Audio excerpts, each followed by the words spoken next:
Big city girl, broken tractor, and the family secret that changed everything. Emma Brooks never thought she'd find herself ankle-deep in mud on a rundown farm in the middle of nowhere. Just 2 days ago, she was sipping espresso in her sleek New York City apartment, finalizing plans for a major fashion launch. But now, she stood beside a rusted tractor that coughed once and died with a wheeze, its engine more dust than machine.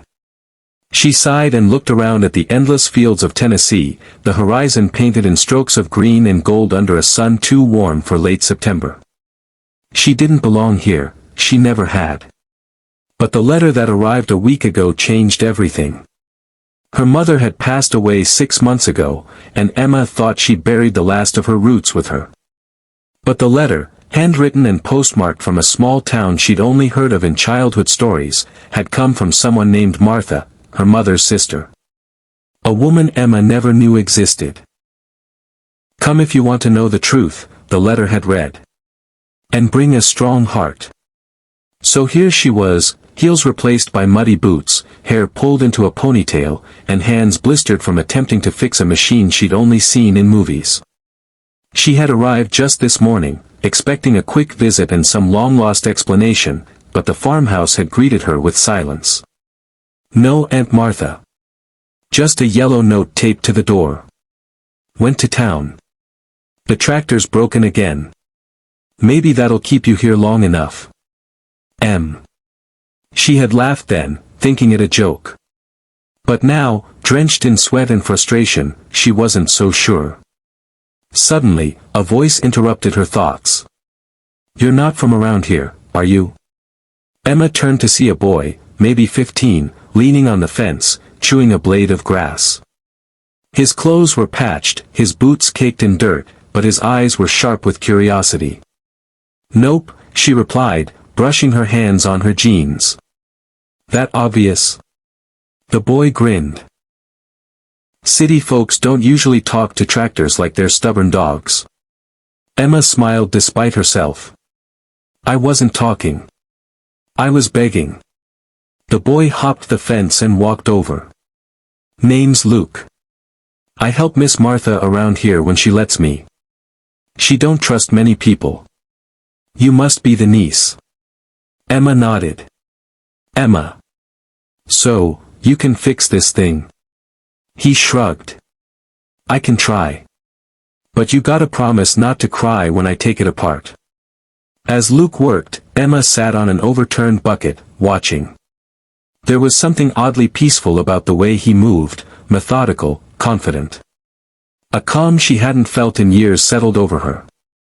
She closed her eyes, letting the chirps of cicadas and the rustle of cornfields lull her. "You look like her, you know," Luke said without looking up. Emma opened her eyes. "Like who?" "Miss Martha. And your mom. There's a photo of all three of you in the kitchen. You were just a baby." That made Emma pause. Her mom never spoke of family. Only of leaving Tennessee behind forever. Emma had grown up believing they were alone in the world. "Why didn't I know about her?" Emma asked softly. Luke didn't answer right away. Instead, he tightened a bolt and leaned back. "Adults hide things. Maybe to protect us. Maybe to protect themselves. Sometimes both." The engine sputtered suddenly. Emma jumped as the tractor coughed to life, then steadied into a low, rhythmic hum.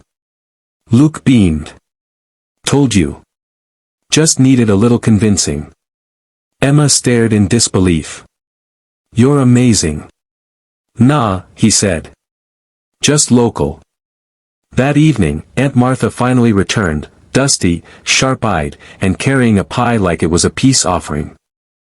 "Figured the tractor would stall you long enough to see the place properly," she said, sliding the pie onto the table. Emma folded her arms. "You could have just asked me to stay."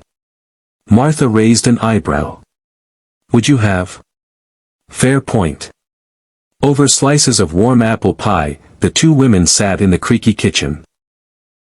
The air buzzed with unspoken questions until Emma finally broke the silence. "Why didn't I know about you?" Martha sighed, her fingers tracing the rim of her teacup. "Your mother and I, we had a falling out. Years ago. She wanted more than this life, wanted you to have more. I thought she'd come back. But she never did. Was it because of me?" Emma asked, voice barely above a whisper. Martha looked up, tears glistening in her eyes. "Oh honey, no. It was never about you. She loved you more than anything. But your father," she hesitated. "He was from the city. Wanted nothing to do with us. She followed him, thinking love could bridge the gap. When it didn't, she stayed away out of pride. She didn't want you to see her broken." Emma's heart clenched. Her mom had always seemed strong, but also sad. Now the pieces were fitting together. Martha stood and disappeared into the back room, returning with an old wooden box. Inside were photos, letters, a tiny baby shoe. And at the bottom, a crumpled envelope addressed to Emma, "When she's ready." With shaking hands, Emma opened it. Her mother's handwriting danced across the page. "My darling Emma. If you're reading this, it means you found your way home. I ran from the past, from pain, from family I loved too deeply. But I pray you'll be braver than I was. There's beauty in your roots, Emma. And strength. Don't let the city steal your soul. It almost stole mine." Tears streamed down Emma's face. She clutched the letter to her chest as Martha quietly rested a hand on her shoulder. The next morning, Emma didn't reach for her phone or check her emails. Instead, she walked the fields with Luke, learning how to feed the chickens and steer the tractor. She laughed when the pigs splashed her with mud and cried when she found the swing her mother must have played on as a child. Over the next few days, something inside her began to shift. The pressure she wore like armor in the city started to fall away, replaced by a quiet joy she hadn't known she was missing. She extended her trip, first by a week, then indefinitely. She started a community market using her fashion business skills to help local farmers sell their goods.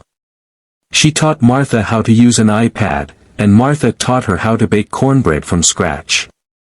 Luke became like a little brother, and in time, Emma would help send him to college. One evening, under the starlit sky, Emma stood on the porch watching fireflies dance. Martha joined her with 2 mugs of sweet tea. "You found your mother here," Martha said gently. Emma nodded. "And myself." Martha smiled. "She'd be proud of you." Emma looked out across the fields, the moonlight kissing every leaf, every memory. The big city would always be a part of her, but this quiet, kind, unexpected life, was where her heart belonged. She had come chasing a secret, but she found something far more powerful. Forgiveness, family, and the profound truth that even a broken past could grow into something beautiful. And all it took was a broken tractor to get her there. The end.